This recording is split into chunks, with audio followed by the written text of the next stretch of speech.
എന്നെ ഞാൻ ക്രൂശിക്കുന്നു, എന്നെ ഞാൻ ക്രൂശിക്കുന്നു, അംഗപ്രത്യംഗമായി നിന്നോട് വേലയ്ക്കായി എന്നെ ഞാൻ ക്രൂശിക്കുന്നു, അംഗപ്രത്യംഗമേ നിന്നോട് വേലയ്ക്കായി എന്നെ ഞാൻ ക്രൂശിക്കുന്നു.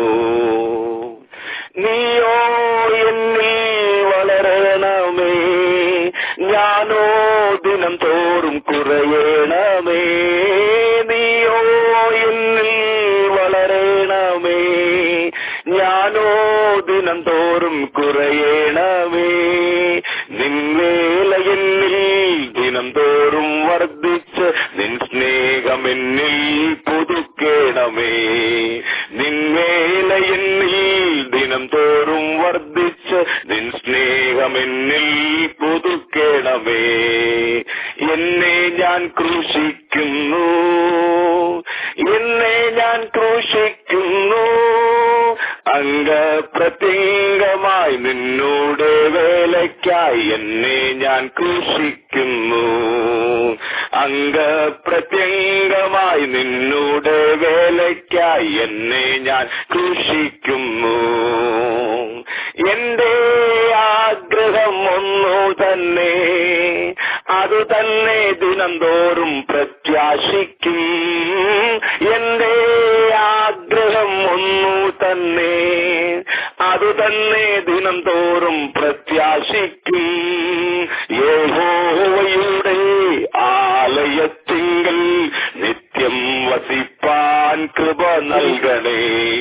യഹോവയുടെ ആലയത്തിങ്കൽ നിത്യം വസിപ്പാൻ കൃപ നൽകണേ.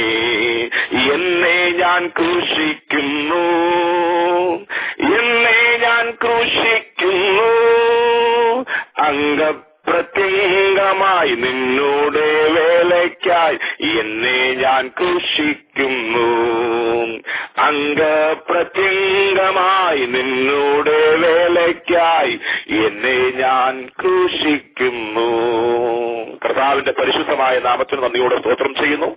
ബെഥസ്ദാ ബന്ധത്തിൽ കടന്നു വന്ന് പ്രാർത്ഥിക്കുകയും പാട്ടുപാടി ദൈവത്തെ മഹത്വപ്പെടുത്തുകയും ദൈവവചനം നമ്മോട് സംസാരിക്കുകയും ആളുകളെ മറ്റുള്ളവർക്ക് ഇടുന്നു പ്രാർത്ഥിക്കുകയും ചെയ്യുന്ന ഈ ശബ്ദപരിധിയിൽ ശ്രദ്ധിക്കുന്ന എല്ലാ ദൈവമക്കൾക്കും വേഗം വരുന്ന കർത്താവായ യേശുക്രിസ്തുവിന്റെ നിസ്തുല്യമായ നാമത്തിലുള്ള സ്നേഹ വന്ദനത്തെ അറിയിക്കുന്നു.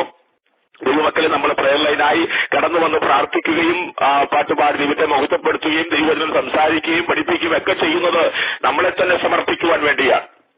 ദൈവപ്രവർത്തിക്കായി നമ്മളെ തന്നെ സമർപ്പിക്കുകയും നമ്മളിൽ ദൈവം നമ്മളിലൂടെ കർത്താവിന്റെ നാമം വളർത്തപ്പെടുവാനും ഉയർത്തപ്പെടുവാനും നമ്മൾ ദൈവസന്നിധിയിൽ ഹല്ലേലൂയ നമ്മളെ തന്നെ സമർപ്പിച്ച് കുറയുവാനും ഹല്ലേലൂയ ദൈവത്തിന്റെ വേല നമ്മൾ ദിനംതോറും വർദ്ധിച്ച് ദൈവസ്നേഹത്തിൽ പുതുക്കപ്പെടുവാനുമാണ് അതിൽ നമ്മൾ കടന്നു വന്നിരിക്കുന്നത്. ആ പ്രവൃത്തികൾക്കായി ഞാൻ ദൈവത്തിന് സ്തോത്രം ചെയ്യുന്നു. അനുഗ്രഹിക്കപ്പെട്ട നല്ല ഒരു ഗാനം പാടി കർത്താവിനെ മഹത്വപ്പെടുത്തിയ കൃഷ്ണനായി പ്രാർത്ഥിക്കുന്നു, ഓർത്ത് സ്തോത്രം ചെയ്യുന്നു. അതേപോലെ തന്നെ ദൈവത്തിന്റെ വചനം വളരെ ശക്തമായി ഈ കാലയളവിൽ വേണ്ട ദൈവത്തിന്റെ വചനം വഞ്ചിക്കപ്പെടാതിരിക്കുവാൻ സൂക്ഷിക്കുവാൻ സ്വയപ്രശംസകളും സ്വയ നീതികളും ഒക്കെ വെളിപ്പെട്ടു നിൽക്കുന്ന ഈ കാലഘട്ടത്തിൽ അതിൽ നിന്നെല്ലാം ഒഴിഞ്ഞു മാറി ദൈവത്തിന്റെ പ്രവൃത്തിക്ക് മുന്നോട്ട് നിൽക്കുവാൻ കർത്താവിന്റെ ദാസനിലൂടെ വചനം കേൾപ്പിച്ച് നമ്മളെ പ്രബോധിപ്പിച്ചതിനായി ഞാൻ ദൈവത്തിന് സ്തോത്രം ചെയ്ത് കർത്താവിന്റെ ദാസനെ വീണ്ടും കർത്താവ് ശക്തമായി ഉപയോഗിക്കട്ടെ. കഴിഞ്ഞ ആഴ്ചകളിലൊക്കെ നമ്മൾ ചിന്തിച്ചുകൊണ്ടിരുന്നത് അപ്പോസ്തല പ്രവർത്തികളുടെ പുസ്തകമാണ്. അതിന്റെ അവസാന ഘട്ടത്തിലേക്ക് നമ്മൾ കടന്നു വന്നിരിക്കുകയാണ്. 13-ാം അധ്യായമാണ് കഴിഞ്ഞ ആഴ്ചയിൽ നമ്മൾ ചിന്തിച്ചത്. 13-ാം അധ്യായം വളരെ പ്രധാനപ്പെട്ട ഒരു അധ്യായമാണ്. അന്ത്യോക്യ സഭയിൽ ദൈവത്തിന്റെ ആത്മാവിൽ പ്രവർത്തിച്ച ഒരു പ്രവൃത്തിയെക്കുറിച്ചാണ് അതിന്റെ തുടക്കഭാഗത്ത് നമ്മൾ കഴിഞ്ഞ ആഴ്ചയിൽ ചിന്തിച്ചത്. അന്ത്യോക്യ സഭ അത് പ്രാർത്ഥിക്കുന്ന ഉപവസിക്കുന്ന ഒരു സഭയാണെന്ന് 13-ാം അധ്യായത്തിൽ നമുക്കവിടെ കാണുവാൻ കഴിയും. അന്ത്യോക്യ സഭയിൽ പ്രവാചകന്മാരുണ്ടായിരുന്നുവെന്ന് പ്രവാചകന്മാരും അതേപോലെ തന്നെ ഉപദേഷ്ടാക്കന്മാരും ഉണ്ടായിരുന്നുവെന്ന പേര് സഹിതം അവിടെ കൊടുത്തിട്ടുണ്ട്. അന്ത്യോക്യ സഭയിൽ ബർന്നബാസ്, നീഗർ എന്ന പേരുള്ള ശീമോൻ, കുറേനക്കാരനായ ലുക്യോസ്, ഇടപ്രഭുവായ ഹെരോദാവിനോട് കൂടെ വളർന്ന മനായേൽ, ശൗൽ എന്നീ പ്രവാചകന്മാർ, അങ്ങനെയുള്ള പ്രവാചകന്മാരുള്ള ഒരു അനുഗ്രഹിക്കപ്പെട്ട ദൈവ ദൈവസഭയാണ് അന്ത്യോക്യ സഭയെന്ന് കഴിഞ്ഞ ആഴ്ചകൾ നമ്മൾ ചിന്തിച്ചു. അത് പ്രാർത്ഥിക്കുന്ന ആരാധിക്കുന്ന സഭയാണ്. ദൈവവചനം പഠിപ്പിക്കുന്ന ഒരു സഭയാണ്.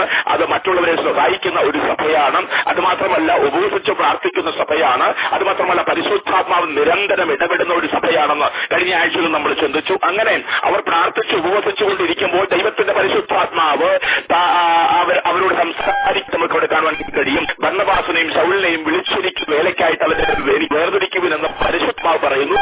പരിശുദ്ധാത്മാവ് അനുസരിച്ച് ദൈവദാസിദാസന്മാർ പ്രാർത്ഥിച്ച് ഉപവസിച്ച് അവരുടെ മേൽ കൈവച്ച് അവരെ ശുശ്രൂഷയ്ക്കായി പറഞ്ഞയക്കുന്ന രംഗമാണ് 13-ാം അധ്യായത്തിന്റെ ആരംഭ ഭാഗങ്ങൾ നമ്മൾ കഴിഞ്ഞ ആഴ്ചകൾ ചിന്തിച്ചത്. അങ്ങനെ പരിശുദ്ധാത്മാവ് പറഞ്ഞിട്ട് അവർ യാത്ര പുറപ്പെടുകയാണ്. അതാണ് പൗലോസിന്റെ ഒന്നാം മിഷണറി യാത്രയായിട്ട് നമുക്ക് വിശുദ്ധ വേദപുസ്തകത്തിൽ പഠിക്കുവാൻ കഴിയുന്നത്. ഒന്നാം മിഷണറി യാത്ര ആരംഭിക്കുന്നത് അത് സെലൂക്കിയിൽ അവിടെ ചെന്ന് സെലൂക്കിൽ ചെന്ന് അവർ കപ്പൽ കയറി എന്ന് പറഞ്ഞാൽ സെലൂക്കിയ ഒരു തുറമുഖ പട്ടണമാണ് നമുക്ക് മനസ്സിലാക്കുവാൻ കഴിഞ്ഞു കഴിഞ്ഞ ആഴ്ച. അവിടെ നിന്ന് കുപ്രോസ് ദ്വീപിലേക്ക് കടന്നു പോകുകയാണ്. ആ മിഷണറി യാത്രയിൽ 3 പേരുണ്ടായിരുന്നു. ആ മിഷൻ ട്രിപ്പിൽ 3 പേരുണ്ടായിരുന്നു നമുക്ക് മനസ്സിലാക്കുവാൻ കഴിയും. മിഷൻ ലീഡറായിട്ട് ഇരിക്കുന്നത് ബർന്നബാസുകാരനാണ്. കുപ്രോസ് ദ്വീപുകാരനായ ബർന്നബാസാണ് മിഷൻ ലീഡറായിട്ട് ഇരിക്കുന്നത്. മിഷൻ ഫീൽഡ് ആദ്യമായിട്ട് അവർ കടന്നു പോകുന്നത് സലമീസ് എന്ന് പറയുന്ന സ്ഥലത്തേക്കാണ് അവർ കടന്നു പോകുന്നത് നമുക്ക് അവിടെ കാണുവാൻ കഴിയും. മിഷൻ ടീമിനകത്ത് ആരൊക്കെ ഉണ്ടെന്ന് ചോദിച്ചാൽ ബർന്നബാസ് ഉണ്ട്, ശൗലുണ്ട്. അത് മാത്രമല്ല ബർന്നബാസിന്റെ ഒരു ബന്ധുക്കാരനായ യോഹന്നാനുമുണ്ട്. ആ യോഹന്നാനെ കുറിച്ചാണ് മർക്കോസിന്റെ മാളികമുറിയിൽ, മർക്കോസിന്റെ മറുപേരുള്ള യോഹന്നാനാണ്. അതെ, മർക്കോസിന്റെ മാളികമുറി ആരുടേതാണോ ആ ഭവനത്തിലെ മകനാണ് ഈ യോഹന്നാനെ നമുക്ക് പഠിക്കുമ്പോൾ മനസ്സിലാക്കുവാൻ കഴിയും. അങ്ങനെ ഇവർ 3 പേരുമായിട്ടാണ് യാത്ര ചെയ്യുന്നത്. ഇവരാദ്യം യാത്ര ചെയ്ത് കടന്നു ചെന്ന സ്ഥലം സലമീസ് എന്നാണ്. ആദ്യത്തെ നമ്മുടെ മിഷൻ ഫീൽഡായിട്ട് തിരഞ്ഞെടുത്തിരിക്കുന്നത് സലമീസ് ആണ്. അവിടെ കൊടുത്തിരിക്കുന്നത് 5-ാം വാക്യത്തിനകത്ത് 13-ന്റെ 5-ാം വാക്യത്തിനകത്ത് അവർ കപ്പൽ കയറി കുപ്രോസ് ദ്വീപിലേക്ക് പോയി. സലമീസിൽ ചെന്ന് യഹൂദന്മാരുടെ പള്ളിയിൽ ദൈവവചനം അറിയിച്ചു. അവരുടെ സ്ട്രാറ്റജി നമുക്ക് മനസ്സിലാക്കുവാൻ കഴിയുന്നത് ദൈവവചനം പ്രസംഗിക്കുവാൻ വേണ്ടി, ദൈവവചനം അറിയിക്കുവാൻ വേണ്ടിയാണ് ഇവർ കടന്നു പോകുന്നത്. നമുക്ക് അവിടെ ഓരോ ഭാഗം വായിച്ചാലും മനസ്സിലാക്കുവാൻ കഴിയും. അവരാദ്യം ചെയ്യുന്നത് ഏത് സ്ഥലത്ത് ചെല്ലുന്നോ, മിഷൻ ഫീൽഡ് ഏതാണോ ആ സ്ഥലത്ത് ചെല്ലുമ്പോൾ ആദ്യം അവർ ചെയ്യുന്നത് അവർ യഹൂദന്മാരുടെ പള്ളിയിൽ കടന്നു ചെല്ലുക. പള്ളി എന്ന് പറഞ്ഞാൽ കഴിഞ്ഞ ആഴ്ച നമ്മൾ ചിന്തിച്ചതാണ് സിനഗോഗ് എന്നാണ് അതിന്റെ അർത്ഥം. ആ സിനഗോഗിൽ കടന്നു പോകാൻ ഒരു കാരണമുണ്ട്. സിനഗോഗിൽ കടന്നുപോയാൽ പാരമ്പര്യ യഹൂദന്മാർ വരുന്ന ഒരു സ്ഥലമാണ് സിനഗോഗ്. അത് മാത്രമല്ല ജാതീയ സമൂഹത്തിൽ നിന്ന് ജാതീയ ആചാരങ്ങളെ വിട്ട് യഹൂദന്മാരുടെ സിസ്റ്റം അനുസരിച്ച് എന്ന് പറഞ്ഞാൽ പരിശോധന ഏറ്റ് യഹൂദ ഭക്തന്മാരായിട്ട് ഇരിക്കുന്നവരും അതിനകത്ത് കടന്നു വരുന്നവരുണ്ട്. അത് മാത്രമല്ല മൂന്നാമതൊരു ഗ്രൂപ്പുണ്ട് ജാതീയ ആചാരം വിട്ട് എന്നാൽ യഹൂദമതം ഇതുവരെ സ്വീകരിച്ചിട്ടില്ല, എന്നാൽ സത്യദൈവത്തെ മാത്രം ആരാധിക്കുന്നവരുണ്ട്. അങ്ങനെ 3 തരത്തിലുള്ള ആളുകളും ഒരേപോലെ കടന്നു വന്ന് അതിൽ പ്രാർത്ഥിക്കുന്ന ആരാധിക്കുന്ന ഒരു സ്ഥലമാണ് സിനഗോഗ് എന്ന് പറയുന്നത്. അതുകൊണ്ട് തന്നെയാണ് ഈ കർത്താവിന്റെ ദാസന്മാർ 1-ാം മിഷണറി യാത്രയിൽ എവിടെ പോയാലും ഏത് സ്ഥലത്ത് ചെന്നാലും ആദ്യം അവരെ പള്ളിയിൽ ചെല്ലും, സിനഗോഗിൽ ചെന്ന് അവർ ദൈവത്തിന്റെ വചനം അറിയിക്കുന്നതായിട്ട് നമുക്ക് അവിടെ കാണുവാൻ കഴിയുന്നുണ്ട്. ഇവിടെ അവരുടെ പ്രധാനപ്പെട്ട വിഷയം ദൈവവചനം പ്രസംഗിക്കുകയാണ്. അവർ ആദ്യമായിട്ട് നമുക്കവിടെ കാണുന്നത് അവർ സെലമീസിൽ ചെന്നു, യഹൂദന്മാരുടെ പള്ളിയിൽ ദൈവവചനം അറിയിച്ചു. യോഹന്നാൻ പറഞ്ഞല്ലോ, പൗലോസ്, ബർന്നബാസ്, യോഹന്നാൻ അവർക്ക് സഹായകനായി ഉണ്ടായിരുന്നു. അതിനുശേഷം അവിടെ ദൈവവചനം അറിയിച്ച ശേഷം അവർ ദ്വീപിൽ കൂടി പാംപോസ് വരെ ചെന്നപ്പോൾ, പാംപോസ് അടുത്ത സ്ഥലം പാംപോസ് ആണ്. അപ്പൊ 1-ാമത്തെ മിഷണറി യാത്രയിൽ 1-ാമത്തെ മിഷൻ ഫീൽഡ് സലമീസ് ആണ്. 2-ാമത്തെ മിഷൻ വീട് പാംപോസ് എന്നാണ്. പാംപോസ് എന്ന് പറഞ്ഞ സ്ഥലമാണ്. ആ സ്ഥലത്ത് ചെന്നപ്പോൾ അവിടെ ചില സംഭവങ്ങൾ നടക്കുകയാണ്. ആ പാംപോസ് എന്ന് പറയുന്നത് കുപ്രോസിന്റെ തലസ്ഥാനം, കുപ്രോസ് ദ്വീപിന്റെ തലസ്ഥാനമാണ് പാംപോസ് എന്ന് പറയുന്നത്. ആദ്യത്തെ മിഷൻ ഫീൽഡായ സലമീസിൽ നിന്ന് 90 മൈൽ അകലെയുള്ള സ്ഥലമാണ് ഈ പാംപോസ് എന്ന് പറയുന്നത്. 2-ാമത്തെ മിഷൻ ഫീൽഡ് പാംപോസ് ആണ്. ഈ പാംപോസിൽ ചെല്ലുമ്പോൾ അവിടെ ചില സംഭവങ്ങൾ നടക്കുകയാണ്. അവിടെ സെർഗ്യോസ് പൗലോസ് എന്ന ഒരു ദേശാധിപതി, ആ ദേശത്തെ അധികാരിയായിരിക്കുന്ന സെർഗ്യോസ് പൗലോസ് എന്ന ദേശാധിപതി അത് ദൈവവചനം ഇവരിൽ നിന്ന് കേൾക്കുവാൻ ആഗ്രഹിച്ച് ഇവരെ ക്ഷണിക്കുന്നതായിട്ട് അവിടെ കാണുവാൻ കഴിയും. അത് ആ ദേശത്തിന്റെ പാംപോസിലുള്ള ദേശത്തിന്റെ ദേശാധിപതിയായ സെർഗ്യോസ് പൗലോസ് ഈ പൗലോസിലൂടെ ദൈവത്തിന്റെ വചനം കേൾക്കുവാൻ ആഗ്രഹിച്ച് അല്ലെങ്കിൽ അവരെ അങ്ങോട്ട് ക്ഷണിക്കുന്നു. അല്ലെങ്കിൽ എന്നാൽ അവിടെ ചെന്ന് ദൈവവചനം പറയുമ്പോൾ സാധാരണ അന്നത്തെ കാലത്തെ ദേശാധിപതിമാരുടെ കൂടെ മാന്ത്രികന്മാരും ആഭിചാരകന്മാരും മന്ത്രവാദികളുമൊക്കെ അവിടെ ഒരു വിങ്ങിനകത്ത്, അവിടെ ഒരു ഗ്രൂപ്പിനകത്തുള്ളതാണ്. അങ്ങനെയുള്ള സെർഗ്യോസ് പൗലോസിന്റെ അടുത്തു നിൽക്കുന്ന ഒരു മാന്ത്രികൻ എന്ന് പറയുന്ന ഒരു കള്ളപ്രവാചകനും മാന്ത്രികനുമായ ഒരു മനുഷ്യൻ, അദ്ദേഹത്തിന്റെ പേര് ബെറിയേശു എന്നാണ്. അദ്ദേഹത്തിന് വേറെ പേരുണ്ട്, എലീമസ് എന്ന പേരുണ്ട്. ഇദ്ദേഹം ദൈവവചനം പൗലോസ് സംസാരിക്കുമ്പോൾ ആ ദൈവവചനത്തിന് എതിരായിട്ട് നിൽക്കുന്നതായിട്ട് അവിടെ കാണുവാൻ കഴിയും. അത് എന്തിനാ എതിരായിട്ട് നിൽക്കുന്നത്? സെർഗ്യോസ് പൗലോസ് ആ ദൈവവചനത്തിൽ വിശ്വസിച്ച് യേശുവിനെ സ്വീകരിക്കുന്ന ഒരു അനുഭവത്തിലേക്ക് വരാതിരിക്കുവാൻ, അന്ന് പറഞ്ഞാൽ സെർഗ്യോസ് പൗലോസിലുള്ള വിശ്വാസം തടുത്തു തടുത്തു കളയുവാൻ ആ ദൈവവചന കേൾവിയിൽ ശ്രമിക്കുന്നതായിട്ട് അവിടെ കാണുവാൻ കഴിയും. ഒരിക്കൽ കൂടെ ഞാൻ പറയട്ടെ, ദൈവത്തിനെതിരെ ദൈവവചനത്തിനെതിരായിട്ട് പൈശാചിക ശക്തി പ്രവർത്തിക്കുന്നതായിട്ട് അവിടെ കാണുവാൻ കഴിയും. അത് ഈ എലിമസ് എന്ന് പറയുന്ന അല്ലെങ്കിൽ ഈ മാന്ത്രികനായ ബർലിയോസ് എന്ന് പറയുന്ന ഈ മനുഷ്യനിലൂടെയാണ് അല്ലെങ്കിൽ ആ പ്രവൃത്തി വെളിപ്പെടാൻ പോകുന്നത്. ശ്രദ്ധിക്കണമേ, അല്ലെങ്കിൽ രണ്ട് കാര്യമാണ് അവിടെ സംഭവിക്കുന്നത്. ഒന്ന്, ദൈവവചനം പറയുന്നതിന് തടസ്സമാക്കുക, ദൈവവചനത്തിന് എതിരായിട്ട് നിൽക്കുക, ദൈവവചനം പ്രസംഗിക്കുമ്പോൾ അതിനെ തടുത്തു കളയുവാൻ ശ്രമിക്കുക. രണ്ടാമത്, കേട്ടുകൊണ്ടിരിക്കുന്ന മനുഷ്യന്റെ വിശ്വാസം തടുത്തു കളയുവാൻ ശ്രമിക്കുക. ഇത് രണ്ടും പൈശാചികമായ ശക്തികളുടെ പ്രവർത്തനമാണ്. ദൈവത്തിനെ എന്നും ദൈവവചനത്തിനെതിരായിട്ടാണ് പോരാട്ടം. കഴിഞ്ഞ ആഴ്ച ഞാൻ പറഞ്ഞല്ലോ, എന്നും ദൈവവചനത്തിനെതിരായിട്ടാണ് പോരാട്ടം. അത്ഭുതത്തിനെതിരെ ആർക്കും ഒരു പോരാട്ടമില്ല. ഒരു പിശാചും അത്ഭുതത്തിനെതിരെ സംസാരിക്കുന്നതായിട്ട് കാണുന്നില്ല. എന്നാൽ ദൈവവചനം എപ്പോൾ എവിടെ പ്രസംഗിച്ചാലും എവിടെ വെളിപ്പെട്ടാലും അതിനെതിരെ പിശാച് പ്രവർത്തിക്കും. കാരണം പിശാചിനറിയാം ദൈവവചനമാണ് ഒരു മനുഷ്യനെ വിശ്വാസത്തിലേക്ക് നടത്തുന്നത്, ദൈവവചനമാണ് അത്ഭുതത്തിലേക്ക് കൊണ്ടുവരുന്നത്, ദൈവവചനമാണ് രൂപാന്തരപ്പെടുത്തുന്നത്, ദൈവവചനമാണ് ക്രിസ്തുവിന്റെ സ്വഭാവത്തോട് അനുരൂപമാക്കുന്നത്. ഇത് പിശാചിന് ഇഷ്ടമുള്ള കാര്യമല്ല. അതുകൊണ്ട് വചനത്തെ തടുത്തു കളയുവാൻ, വചനത്തിനെതിരെ നിൽക്കുവാൻ, അല്ലെങ്കിൽ വിശ്വാസത്തെ തടുത്തു കളയുവാൻ എന്നും അന്നും ഇന്നും പിശാച് ശ്രമിച്ചുകൊണ്ടിരിക്കുകയാണ്. അതുകൊണ്ട് തന്നെ ദൈവമക്കൾ മനസ്സിലാക്കണം, എവിടെ ദൈവവചനം വെളിപ്പെടുമോ അവിടെ ദൈവവചനത്തിനെ തടസ്സപ്പെടുത്തുന്ന പ്രവൃത്തി വെളിപ്പെടുമ്പോൾ ഓർത്തോണം, അതിന്റെ പിൻപിൽ വ്യാപരിക്കുന്നത് പിശാചാണ്. അവരെ ദൈവവചനത്തെ എതിർത്തു നിൽക്കുന്നവർ എവിടെയുണ്ടോ അവരിൽ വ്യാപരിക്കുന്നത് പിശാചാണെന്ന് നമുക്കിവിടെ മനസ്സിലാക്കുവാൻ കഴിയും. ഇവിടെ പൗലോസ് ദൈവവചനം സംസാരിച്ചുകൊണ്ടിരിക്കുമ്പോൾ ദൈവവചനത്തിനെതിരായിട്ട് നിൽക്കുന്ന അല്ലെങ്കിൽ ഈ മാന്ത്രികനും കള്ളപ്രവാചകനുമായിരിക്കുന്ന ഈ മനുഷ്യൻ, ശ്രദ്ധിക്കണമേ, അദ്ദേഹം ഒരു പ്രവാചകനാണ്, കള്ളപ്രവാചകനാണ്. അല്ലെങ്കിൽ ആ കള്ളപ്രവാചകനും മാന്ത്രികനുമാണ്. എന്ന് പറഞ്ഞാൽ പ്രവചനത്തെ കള്ളമാക്കി മാറ്റുന്നവനും അതേ അത്ഭുതങ്ങൾ ചെയ്യുന്നവനുമാണ്, മാന്ത്രിക രീതിയിൽ അത്ഭുതങ്ങൾ ചെയ്യുന്നവനുമാണ്. അപ്പോൾ സമൂഹത്തിൽ സ്ഥാനമുള്ളവനാണ്, അംഗീകാരമുള്ളവനാണ്. അത് മാത്രമല്ല ദേശാധിപതിയുടെ ഏറ്റവും അടുത്തു നിൽക്കുന്ന ഒരുവനാണ്. നോക്കിയിട്ട് അവൻ പൗലോസിലൂടെ വെളിപ്പെടുന്ന ദൈവവചനത്തോടെ എതിർക്കുന്നു. സെർഗ്യോസ് പൗലോസിന്റെ വിശ്വാസത്തെ തടുത്തു കളയുന്നു.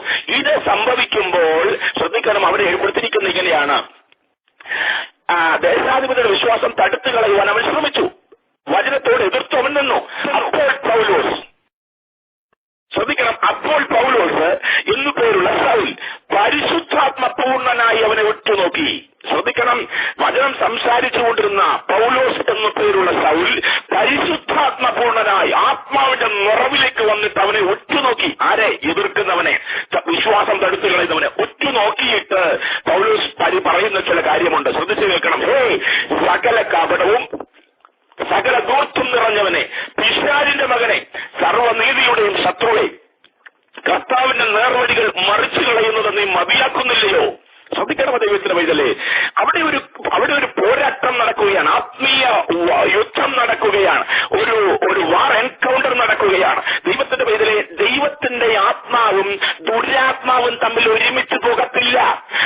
അവിടെ ഒരു കോംപ്രമൈസ് നടക്കത്തില്ല. പലരും ഇന്ന് പറയുന്നത് ഒരു അഡ്ജസ്റ്റ്മെന്റിൽ പോകണമെന്ന, കോംപ്രമൈസിൽ പോകണമെന്ന. ദൈവത്തിന്റെ വൈതലേ, ആത്മനിറവുള്ളവന് പറ്റില്ല. മനസ്സിലാകുന്നവർക്കായി സ്തോത്രം. അഭിഷേകമുള്ളവന് പറ്റില്ല. നമുക്കറിയാം, ഇസ്രായേൽ സേനകളെ വെല്ലുവിളിച്ചുകൊണ്ട് നിൽക്കുന്ന ഫിലിസ്തീനായ മല്ലനായ ഗോലിയാത്ത് ദൈവത്തിന്റെ ജനത്തിനെതിരെ വെല്ലുവിളിക്കുക, ദൈവത്തെ വെല്ലുവിളിക്കുക. നോക്കിയിട്ട് അഭിഷേകം നഷ്ടപ്പെട്ടവർക്ക് അതൊരു വിഷയമല്ല. ശൗൽ എന്ന് പറയുന്ന അധികാരി രാജാവിന് വിഷയമല്ല. പടച്ചട്ട ധരിച്ചുകൊണ്ടിരിക്കുന്ന പടയാളികൾക്ക് അതൊന്നും വിഷയമല്ല. അവര് പുറകോട്ട് വെല്ലുവിളിക്കുമ്പോൾ പുറകോട്ട് പോയിക്കൊണ്ടിരിക്കുമ്പോൾ നോക്കിയിട്ട് ഒരു കൊച്ചു പയ്യൻ, ഒരു ബാലൻ, പക്ഷെ അവന്റെ മേൽ അഭിഷേകമുണ്ട്. അതവൻ തെളിയിച്ചതാണ്. സിംഹം വന്നപ്പോഴും കരടി വന്നപ്പോഴും തെളിയിച്ചതാണ്. ആ പടച്ചട്ടയില്ലാത്തവൻ, പടക്കളത്തിൽ ഒരിക്കലും പോകാത്തവൻ, പക്ഷേ അഭിഷേകമുള്ളവൻ, അവൻ നോക്കിയിട്ട് ഈ വെല്ലുവിളികളെ എങ്ങനെയാ നേരിട്ടത്? ആ വെല്ലുവിളിയുടെ മുമ്പിൽ ഒരു അഡ്ജസ്റ്റ്മെന്റ് ഇല്ല. ആ വെല്ലുവിളിയുടെ മുൻപിൽ അവൻ പുറകിൽ നിന്ന് മുൻപോട്ട് പറഞ്ഞു വരുന്ന ഒരു കാര്യമുണ്ട്, ദൈവത്തിന്റെ സേനകളെ നിന്ദിക്കുന്ന അഗ്രചർമ്മിയായ ഈ ഫിലിസ്തീനെ ഇന്ന് ഞാൻ കൊല്ലും. കണ്ടോ ദൈവത്തിന്റെ ഇതില് പിശാചുമായിട്ട് എൻകൗണ്ടറാണ്, വാറാണ്, യുദ്ധമാണ്. ദൈവം ഇതിൽ നോക്കിയിട്ട് അഭിഷേകത്തിന് അന്യാരാധന ശക്തികളുമായി ഈ ദുരാത്മാവുമായിട്ട് കോംപ്രമൈസ് ചെയ്യാൻ പറ്റില്ല. മനസ്സിലാക്കണം. ദൈവവചനത്തിനെതിരെ നിൽക്കുന്നവനുമായിട്ട്, വിശ്വാസത്തെ തടുത്തു കളയുന്നവനുമായിട്ട് തോളിൽ കൈയിടാൻ ആത്മനിറവുള്ളവന് പറ്റില്ല എന്ന് ഒരിക്കൽ കൂടെ തെളിയിക്കുന്ന വാക്യമാണ് നമ്മൾ വായിച്ചു കേട്ടത്. അവിടെ സുഖിപ്പിക്കുന്ന വാക്കുകൾ, അഡ്ജസ്റ്റ്മെന്റിന്റെ വാക്കുകൾ, കോംപ്രമൈസിന്റെ വാക്കുകളൊന്നും അല്ല അവിടെ സംസാരിക്കുന്നത്. വളരെ ശക്തമായി ആത്മാവിൽ നിറഞ്ഞുകൊണ്ട് അവിടെ കൊടുത്തിരിക്കുന്ന വാക്ക് എനിക്ക് വളരെ ഇഷ്ടമാണ്. പരിശുദ്ധാത്മ പൂർണ്ണനായി അവനെ ഉറ്റുനോക്കിക്കൊണ്ടാണ് പറയുന്നത്, പിശാചിന്റെ മോനെ, സകല കപടവും നിറഞ്ഞവനെ, സർവ്വനീതിയുടെയും ശത്രുവെ, കർത്താവിന്റെ നേർവഴികൾ മറിച്ചു കളയുന്നവനെ. കണ്ടോ, കോംപ്രമൈസ് ഇല്ലാത്ത വാക്കുകൾ. ഇത് തന്നെയാ ദൈവത്തിന്റെ പൈതല്. പുതിയ നിയമത്തിലും പഴയ നിയമത്തിലും എല്ലാം നമ്മൾ കാണുന്നത് ഇത് തന്നെയാണ്. ദൈവപ്രവർത്തികൾക്കെതിരെ നിൽക്കുന്ന ശക്തികളുമായിട്ട് കോംപ്രമൈസ് ചെയ്യാതെ അഭിഷേകത്തിന്റെ ശക്തി വെളിപ്പെടുത്തുന്ന അഭിഷക്തന്മാരുടെ ചരിത്രമാണ് വിശുദ്ധ വേദപുസ്തകത്തിൽ നമ്മൾ രേഖപ്പെടുത്തിയിരിക്കുന്നത്. എന്നിട്ട് പറയുന്ന വാക്കുകളുണ്ടോ, അല്ല നിന്റെ കണ്ണിന്റെ കാഴ്ച നഷ്ടപ്പെട്ടു പോകട്ടെ. നോക്കിയാട്ടെ, അതൊരു ശാപവാക്കുകളായിട്ട് നമുക്ക് തോന്നാം. എന്നാൽ നോക്കിയാട്ടെ, ഇന്നത് ശാപവാക്കുകൾ എന്ന് പറഞ്ഞ് അല്ലെങ്കിൽ അങ്ങനൊന്നും പറയരുത്, പുതിയ നിയമമാണെന്നൊക്കെ പറഞ്ഞ് നമ്മൾ വല്ലാത്ത രീതിയിലേക്ക് കൊണ്ടുപോകുക. പക്ഷെ ഇവിടെ നിങ്ങൾ നോക്കിയാട്ടെ, ഇപ്പോൾ കർത്താവിന്റെ കൈ നിന്റെ മേൽ വീഴും, നീ ഒരു സമയത്തേക്ക് സൂര്യനെ കാണാതെ കുരുടനായിരിക്കുമെന്ന് പറഞ്ഞു. നോക്കട്ടെ, ദൈവത്തിന്റെ ഇതില് അഭിഷേകത്തിന്റെ നിറവിൽ നിന്നുകൊണ്ടാണ് സംസാരിച്ചത്. ഇന്ന് പറയുന്നത് അഭിഷേകമുള്ളവർ സ്നേഹം മാത്രമേ പ്രസംഗിക്കത്തുള്ളെന്ന. അഭിഷേകമുള്ളവരെല്ലാവരും ഉൾക്കൊണ്ടുണ്ട് അല്ലെങ്കിൽ കള്ളനെയും കൊള്ളക്കാരനെയും എല്ലാവരും ചേർത്ത് പിടിച്ചുകൊണ്ട് നടക്കുമെന്ന ഇന്നത്തെ പലരും പ്രസംഗിക്കുന്നത്. പക്ഷെ ഇവിടെ നോക്കിയാട്ട് ആത്മാവിന്റെ നിറവിൽ നിന്നുകൊണ്ട് ദൈവവചനത്തിനെതിരെ നിൽക്കുന്നവനെ, വിശ്വാസത്തെ തടുത്തു കളയുന്നവനെതിരെ പറയുന്ന വാക്കുകൾ നിങ്ങൾ കണ്ടോ? അവനെ ശാസിക്കുന്ന വാക്കുകൾ നിങ്ങൾ കണ്ടോ? അവനെ സംബോധന ചെയ്യുന്ന വാക്കുകൾ നിങ്ങൾ കണ്ടോ? അവനെതിരായിട്ട് ദൈവത്തിന്റെ കരം വെളിപ്പെടണമെന്ന് ശക്തിയോടെ പറയുന്ന വാക്കുകൾ നിങ്ങൾ കണ്ടോ? ആ സെക്കൻഡിൽ തന്നെ അവന്റെ കണ്ണിൽ നിന്ന് കാഴ്ച നഷ്ടപ്പെട്ടു. ഈ കണ്ടത് അവൻ തപ്പി നടക്കാൻ തുടങ്ങി. അവൻ അപ്പോൾ തന്നെ തപ്പി നടന്നു. ശാപം വലിച്ചു, നമുക്കെന്ന് വേണേൽ പറയാം, ശാപം വലിച്ചു. അഭിഷേകമുള്ളവൻ ഒരു വാക്ക് പറഞ്ഞാൽ അത് ഊവെന്ന് തന്നെയാ. ഞാൻ അന്നും ഇന്നും വിശ്വസിക്കുന്നു, അഭിഷേകമുള്ളവൻ ആത്മനിറവിൽ ഒരു വാക്ക് പറഞ്ഞാൽ അത് ഊവെന്ന് തന്നെയാണ്. കാരണം അഭിഷേകത്തിന് അധികാരമുണ്ട്. ഇന്ന് പകൽക്കാലം ദൈവത്തിന്റെ മക്കളെ അധികാരി ഒരു വാക്ക് കൽപ്പിച്ചാൽ അത് ഊന്ന് തന്നെയാണ്. ഇവിടെ സംഭവിച്ചതുകൊണ്ടോ ആ സെക്കൻഡിൽ തന്നെ അവന്റെ കാഴ്ച നഷ്ടപ്പെട്ടു, അവൻ തപ്പി നടന്നു. ഈ ഉണ്ടായത് ദേശാധിപതി കണ്ടിട്ട് കർത്താവിന്റെ ഉപദേശത്തിൽ വിസ്മയിച്ചു, വിശ്വസിച്ചു. അപ്പോൾ അവിടെ വിശ്വാസത്തിനെതിരായി വ്യാപരിച്ച ദുരാത്മാവിനെ തകർത്തു കളഞ്ഞപ്പോൾ അവിടെ ദൈവത്തിൽ വിശ്വസിക്കുന്നു. കാരണം എന്താ? അവിടെ ദൈവപ്രവൃത്തി വെളിപ്പെടുകയാണ്. ദൈവം ഇതിലെ ഇതാണ് കർത്താവ് തന്നെ പല ഭാഗങ്ങളിൽ പറഞ്ഞിട്ടുണ്ട്. അല്ലെങ്കിൽ ബലവാനെ പിടിച്ചു കെട്ടിയിട്ടല്ലാതെ കോപ്പ കവർ ചെയ്യുവാൻ കഴിയത്തില്ല. പിശാചിന്റെ വ്യാപാരം ഉള്ളിടത്ത് അതിന്റെ പ്രവൃത്തി അവസാനിപ്പിക്കാതെ ദൈവപ്രവൃത്തി വെളിപ്പെടുവാൻ കഴിയത്തില്ല. 12-ാം അധ്യായത്തിൽ നമ്മൾ ഈ വിഷയത്തിൽ വേറെ ഭാഗം ചിന്തിച്ചതാണ്. ഹെരോദ രാജാവ് യാക്കോബിനെ വെട്ടിക്കൊല്ലുവാൻ നേതൃത്വം കൊടുത്തു, പത്രോസിനെ കാരാഗ്രഹത്തിൽ തടവിലാക്കി. അങ്ങനെയുള്ളവനെ ആ 12-ാം അധ്യായത്തിന്റെ അവസാനത്തിൽ നമ്മൾ കാണുമ്പോൾ ദൂതൻ ഇറങ്ങി വന്ന് അവനെ അടിച്ചു, അവൻ താഴെ വീണു, കൃമിക്കിരയായി. അടുത്ത വാക്ക് ദൈവവചനം അവിടെ പരന്നു. അപ്പൊ ദൈവവചനം ചിലയിടങ്ങളിൽ വെളിപ്പെടണമെങ്കിൽ അതിനെതിരെ നിൽക്കുന്ന ദുഷ്ടശക്തികൾ ഇല്ലാതെയാകണം.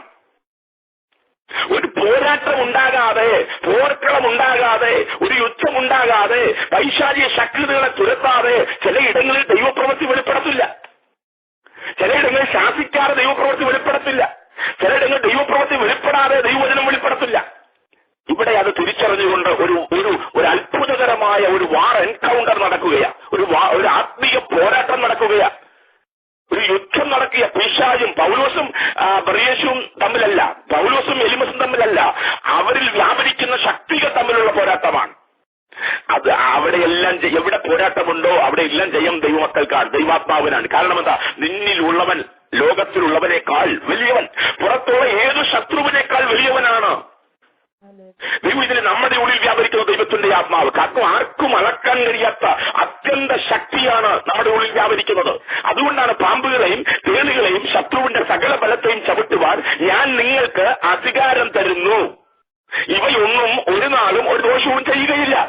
ഇന്ന് പകൽക്കാലം ദൈവമക്കൾ മനസ്സിലാക്കണം, ആത്മീയ യുദ്ധത്തിൽ എപ്പോഴും ജയം ഒരാത്മീയനാണ്. പിശാചുമായുള്ള പോരാട്ടത്തിൽ എപ്പോഴും ജയം പരിശുദ്ധാത്മാവിൽ നിറഞ്ഞവനാണ്. അതുകൊണ്ട് തന്നെ നമുക്ക് ഭയപ്പെടാനില്ല. നമ്മുടെ ഉള്ളിൽ വ്യാപരിക്കുന്ന ദൈവശക്തിയോടെ കെടുപിടിക്കുവാൻ പുറത്തുള്ള ഒരു ശക്തിക്ക് കഴിയില്ല. അതിന്റെ ഒരു തെളിവാണ് ഇവിടെ സംഭവിച്ചത്.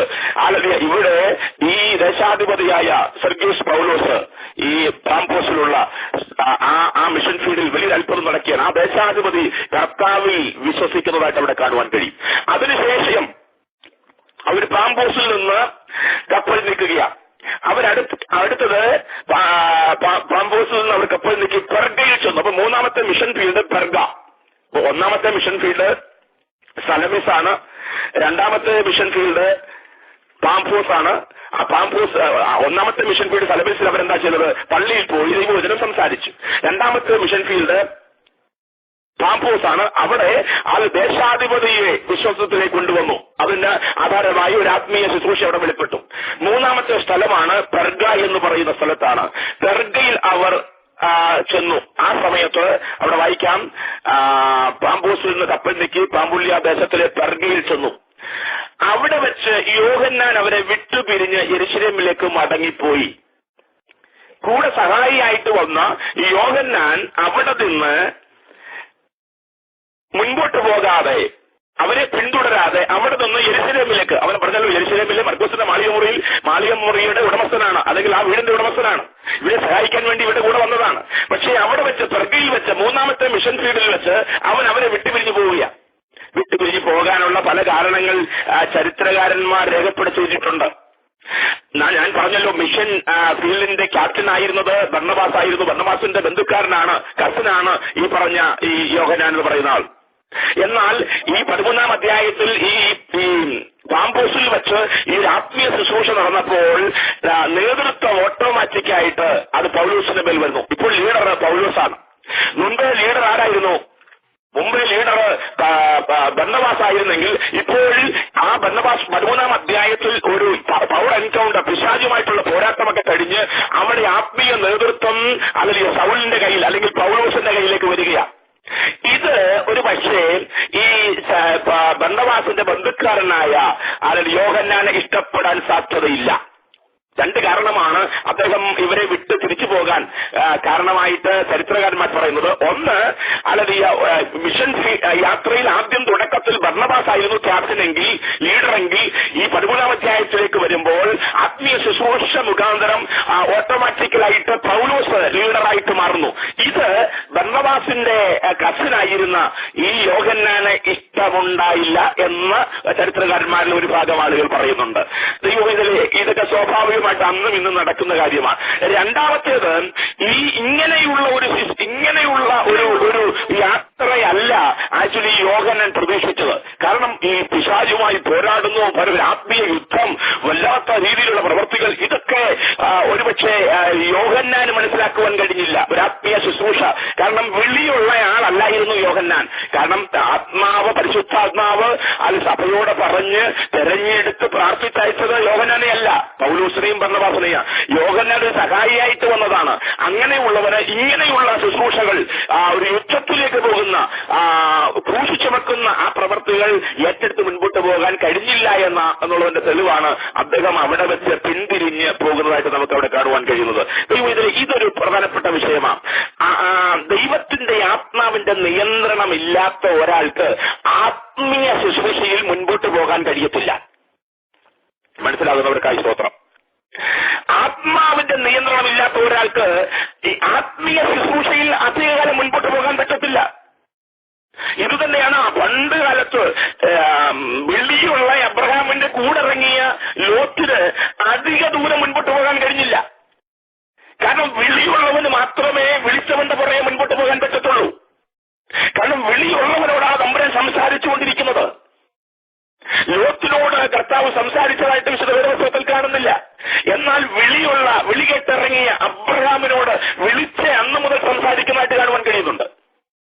അപ്പോൾ ഇവിടെ ആത്മാവിന്റെ നിയന്ത്രണത്താൽ തെരഞ്ഞെടുക്കപ്പെട്ട് ആത്മാവിനാൽ അഭിഷേകം ചെയ്യപ്പെട്ടിറങ്ങിയ പൗലോസും ബർണ്ണബാസും, എന്നാൽ സഹായിയായി വന്ന യോഹന്നാന് അല്ലെങ്കിൽ അധിക ദൂരം മുൻപോട്ട് പോകാൻ കഴിഞ്ഞില്ല. അവിടെ ഒരു മടക്കയാത്ര നമുക്ക് കാണുവാൻ കഴിയും. ഇപ്പോൾ ഈ ആത്മീയ ഫീൽഡിൽ അല്ലെങ്കിൽ ഈ യാത്രയിൽ ഇപ്പോൾ രണ്ടുപേർ മാത്രമാകുകയാണ്, ബർണ്ണബാസും പൗലോസും. ഇവിടെ ബർണ്ണബാസിന്റെ ആത്മീയ പക്വത നമുക്കിവിടെ കാണുവാൻ കഴിയും.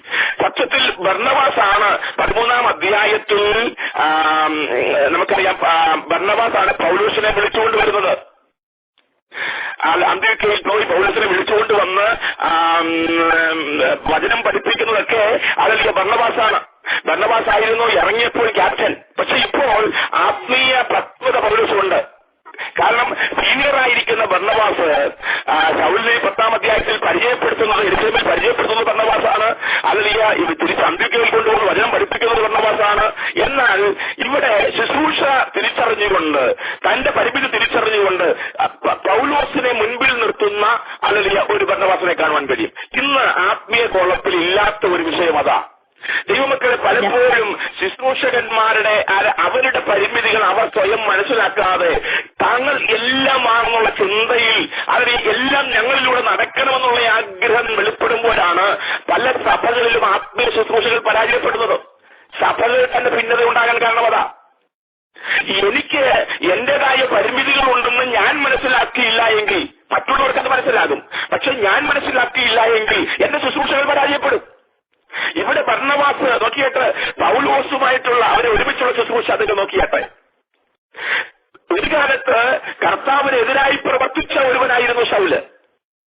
ആ ശൗല് മാനസാന്തരപ്പെട്ട് ദൈവസന്നിധിയിലേക്ക് കടന്നു വരുമ്പോൾ ആ ശൗലിനെ തിരിച്ചറിഞ്ഞുകൊണ്ട് മറ്റുള്ളവർക്ക് പരിചയപ്പെടുത്തിയത് ബർന്നബാസാണ്. ബർന്നബാസ് ആ കാലത്ത് ശൗലിനേക്കാൾ സീനിയറായ ആളാണ്. രണ്ടാമത് നോക്കിയിട്ട് പൗലോസിന്റെ വിളി മനസ്സിലാക്കിയ ബർന്നബാസ് എന്താ? ജാതികളുടെ അപ്പോസ്തലൻ എന്നുള്ള വിളി മനസ്സിലാക്കിയ ബർന്നബാസ് നല്ലതുപോലെ ദൈവവചനം അറിയാവുന്ന, ദൈവവചനം പഠിപ്പിക്കുവാൻ കഴിവുള്ള ഒരാളാണെന്ന് ശൗലെന്ന് മനസ്സിലാക്കിയ ബർന്നബാസ് ഈ പൗലോസിനെ അന്ത്യോക്യ സഭയിലേക്ക് കൊണ്ടുവന്ന് അവിടെ 1 വർഷം വചനം പഠിപ്പിക്കുന്നതായിട്ട് കാണാൻ കഴിയും. കണ്ടോ? തിരിച്ചറിയുകയാണ്.